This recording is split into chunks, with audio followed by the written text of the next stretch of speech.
Yeah.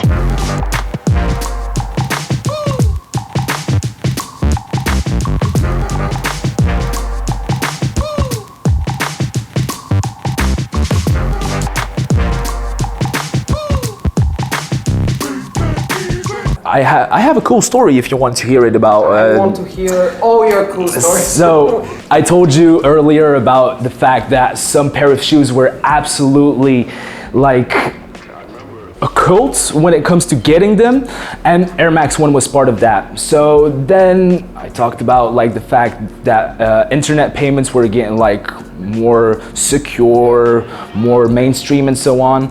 And I remember it was also the upcoming of the Nike side, and they also released like a I don't know what year it was anymore, but they had like the anniversary OGs, and there it was, yeah, anniversary OGs, and they had a restock on the Nike site, which I coincidentally found when I was on the Nike site, and I was like, I can't believe this, like I have to put this in my cart immediately before it gets like bought by someone else. I clicked immediately. By chance, I also had like a discount on the Nike side. I had like a 25% discount, put it in. Sweet. I bought this shit for Sweetest deal. 80 euros or something, and I was so fucking happy. I'm still wearing that pair as of now. Like the white isn't white anymore, it's gray, but I don't give a single fuck. Yeah, man. Honestly, it's maybe a little far-fetched, but if you're in Belgium one day, the crew is in Belgium one day, please come by to my house and we will do an episode 2 with me and my sneaker collection. Because yeah, like I said, I also... We're going to Belgium. Let's go, Belgium, next plane.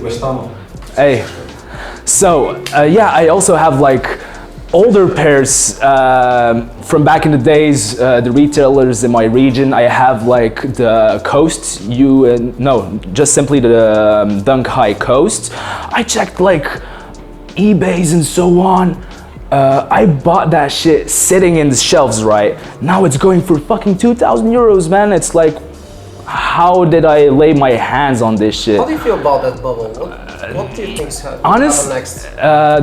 Are you talking about the SB Dunk bubble? No, I'm talking about the resale prices growing up. And I think it's, well, we cannot deny that resale has never existed before, like Kanye era or something.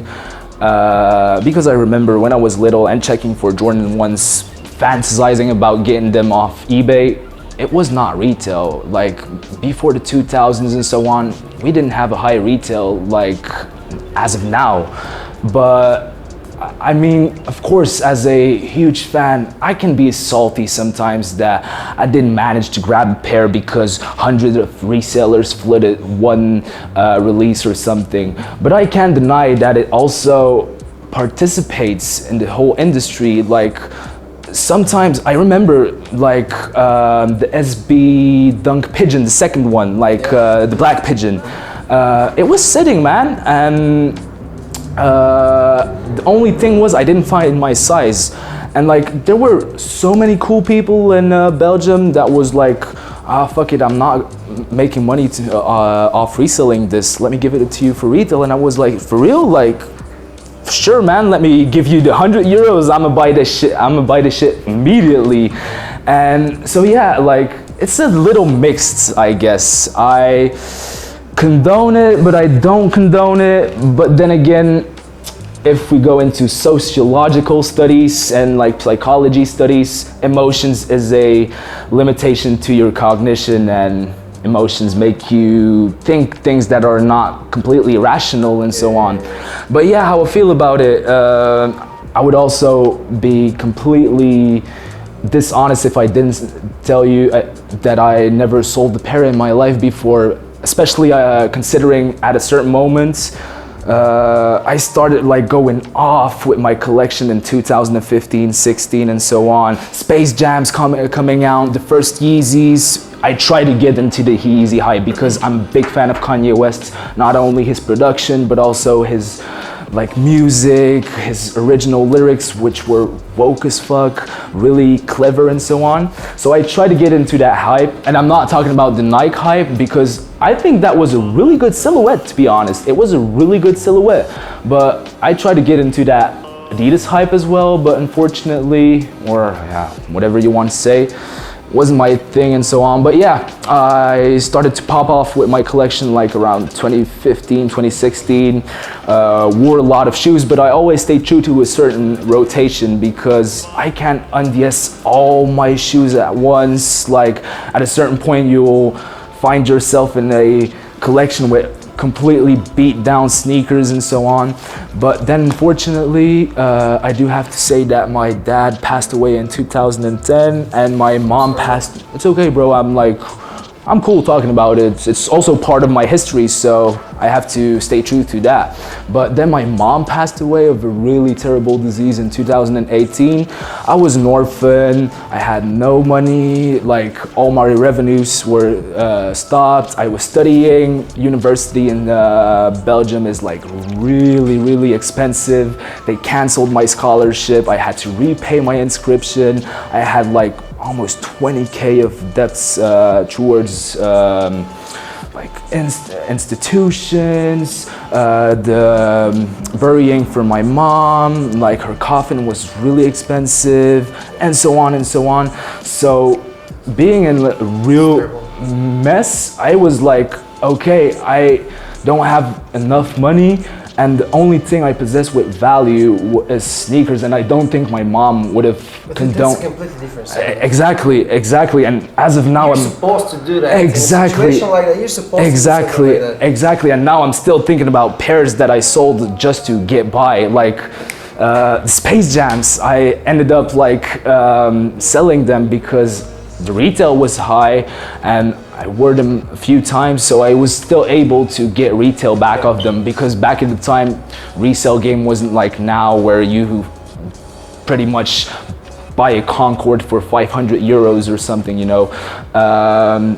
So yeah, I'm still thinking about pairs I had to sell that I really don't wanted to sell, but then again, it's part of life, I guess, and you just take advantage of the fact that you're not the only one who wants the shoes. You have to get by and then you sell it. But yeah, I was honestly always into like wearing and collecting. Like I still have pieces as of today that I'm probably not going to wear immediately, like the Ben & Jerry Dunks that are like displayed in my collection because it's like a really cool collaboration.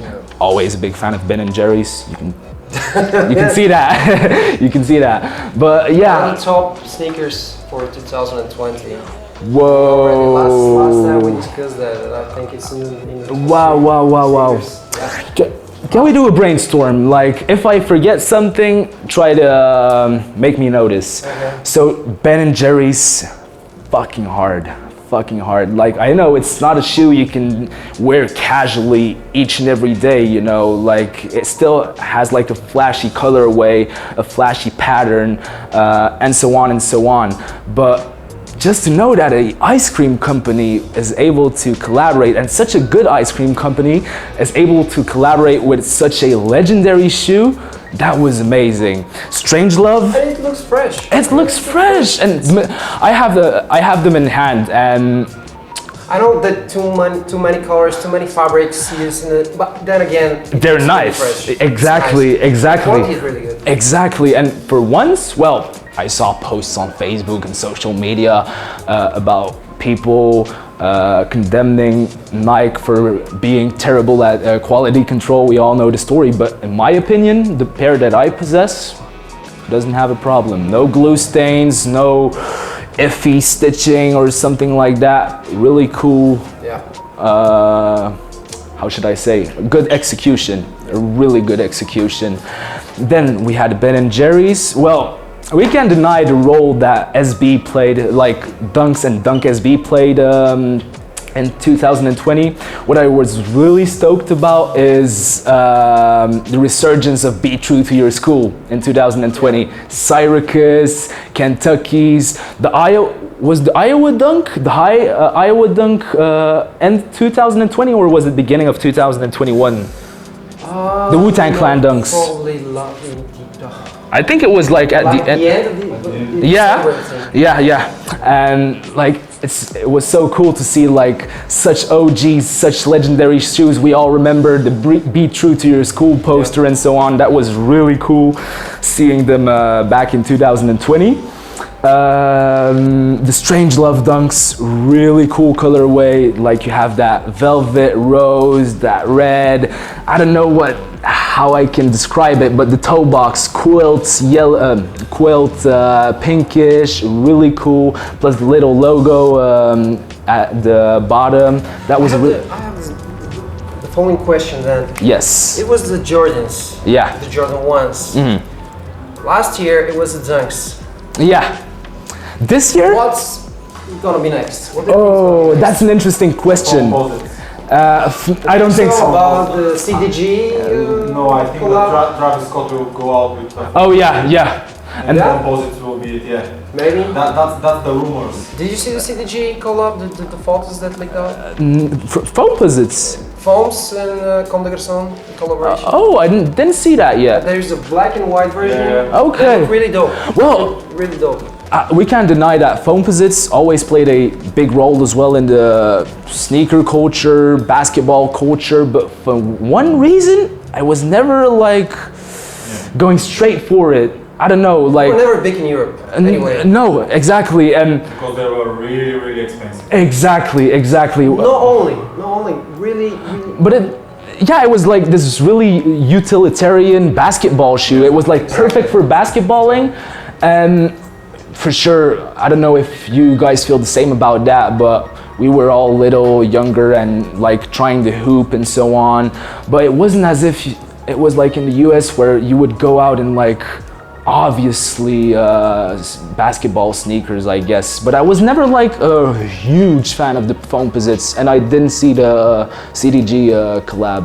You should check it out later. I'm Yeah, gonna show yeah, you yeah, pictures for sure, later, for but sure. It looks really good. Yeah, for sure. Really good. So I don't think if Probably Adidas will come back with yes, with the Jerry Lorenzo stuff. yes, and Sean Waterspoon, who is like How do you feel about Jerry Lorenzo announced the collaboration with Adidas?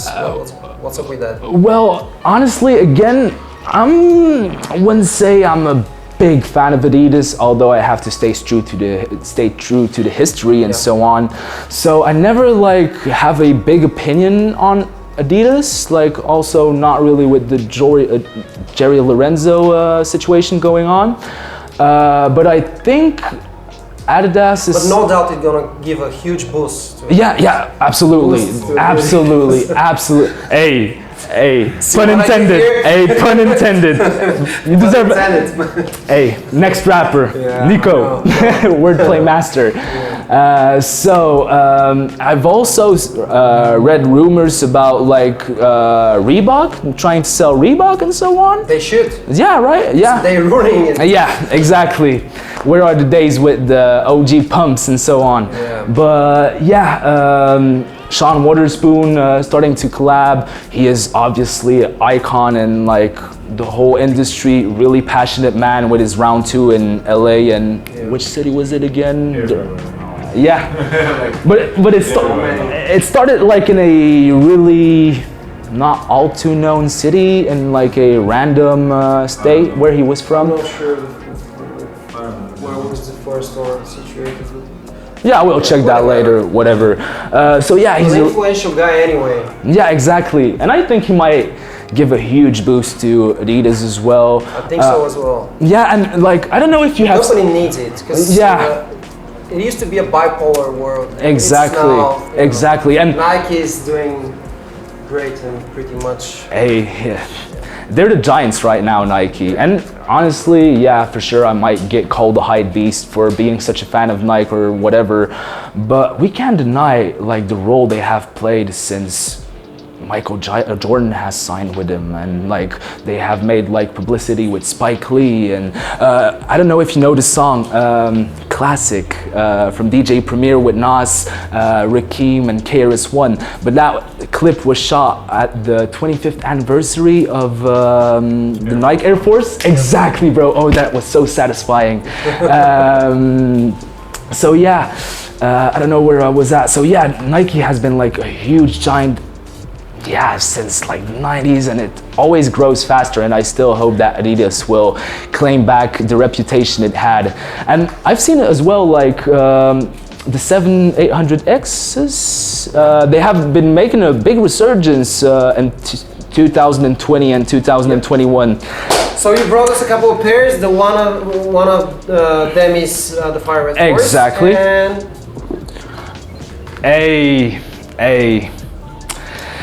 these beauties here. Exactly. So yeah, I was talking about when I saw you with the Force, you were filming something and you had like the Fire Reds, and I immediately came in store. I asked about them because we all know Sneakers app, we all know other retailers, it's almost impossible to buy off those apps. But yeah, I asked you like when is it going to release. It was the day after, and I knew I had to sacrifice the night between the Friday and the Saturday because I wanted to be at the store at 10 a.m. in the morning, and I was so happy to cop this beauty. And again, like I said, it's such a legendary shoe. Michael Jordan killed it in the 4 colorways of the shoe back in the playoffs and so on. What did you have? Like the Fire Reds, the military blues, the Breads, and the white cements, right? I got the white cement. Oh, well. These are one of my favorite ever, but the Force. it's not. Let's talk about yours. Okay. We can do a podcast about you as well. Perfect. Okay. Let's do it sometime. Yes. In English? Bulgarian? I might. Whatever you want, because your Bulgarian is getting better and better, so we could Da. probably switch to Bulgarian at some point. Da. Da. So, yeah, I was really stoked to get these. Again, I'm even more happy about the fact that I bought them here. Always super cool service at you guys. And yeah, like I said, it's the first pair of Fire Red ones I had ever. And it's with the Nike logo. What can I ask more? And like I forgot to mention, why is the Jordan 4 part of my top 3? Like the splitted number 3 pair, like Air Max 1 and the Jordan 4, is because there was like a special turning point. I always was fan of the Jordan 4. You saw them in, was it the movie with Spike Lee, with the blue and the yellow poster? And they even based a design, a Jordan design on that blue and yellow poster. I don't know. Do you know? She's gotta have. No. That's the tree, I think. No. Shit. She's gotta. No. Do it right. No. Do the right thing. Do the right thing. Do the right thing. And you had like those posters with all those guys flexing in those super cool sneakers. I remember he had the 4 cements, white cements. You had like guys wearing the Air Trainers. You had guys wearing regular Air Forces, and that was like really cool. But the real turning point was for one of my birthdays. You know, shout out to my mom, even though she's deaf as of now. Rest in peace. Really cool. She bought me the lasers for my birthday once. That was a huge surprise, man. I couldn't believe my eyes. It was like a surprise. She was like hunting down the sneaker for me as if it was me, and that's awesome. What can a sneakerhead ask more of his parents than this? That was amazing. So I had lasers, and then I was like, okay, it won't be the only 4 I have in my collection. Then I started buying like Jordans. I still have the Pure Moneys. Yep. Yeah, the Pure Moneys, in my opinion, way better than the packs of 4 that released earlier this year. Metallic pack. The metallic pack, in my opinion, Pure Money, best. I even tried to cop the Cause collab, but On the Pure Money, I don't like this detail here. really, It's a bit, shiny. yeah, it's a bit shiny and a bit cheap, I might say. Oh, that's true. That's true. It is a bit cheap. That was the only. I only saw them on the internet and so on, so I thought it might be metallic or something, but it is cheap. I think it's coated with paint instead of coated. exactly. It's not metal, No, for sure. no, Yeah. but I still love the details. Plus, all fresh, white, looks all fresh. white, plus the little detail you have on the tab, like with the money signs and so on. And so yeah, the Jordan 4 has like a real special place in my heart. And the other pair I brought, should I say something more? I already told the importance that this amazing pair had in my life. Little facts, I had like more than 5 pairs of each model, not the high ones. I never bought too much highs, but more like lows and the mids. They're not very easy to rock. Nah. This strap thing. Exactly. And what was cool with the mids is that you could take out the straps. Exactly. That was so fucking cool. And yeah, this pair is like amazing. Like if you would see it from this way, it's like a regular Air Force One, but it also contains like the Supreme box logo. It's a Supreme collab, and we can't deny the influence that Supreme has had since its opening on the streetwear culture, the skate culture, and even to some extent on the hip hop culture and its general hip hop culture in general, and so on. Like you had like my icons like Wu-Tang Clan posing for a photo tee and so on. They had like tees of Michael Jackson. Honestly, let's give homage to Michael Jackson. He was so fucking fresh, honestly, but whatever. Supreme was such a big part of East Coast culture, and now you have like 2 pioneers of the East Coast culture having a marriage in one collab, and I had to bring it, man. Like this is so legendary. And Sweet. again, thank you guys for giving me the opportunity to continue buying my sneakers Always, bro. in Bulgaria. So yeah, thank you for coming here, for being part of the series, and Honestly. see you around. Of course, You're hanging out with us all the time anyway. of course. Благодаря, че гледахте епизод 2, епизод 3 скоро. Кой, не знам, ще видите, ще е супер.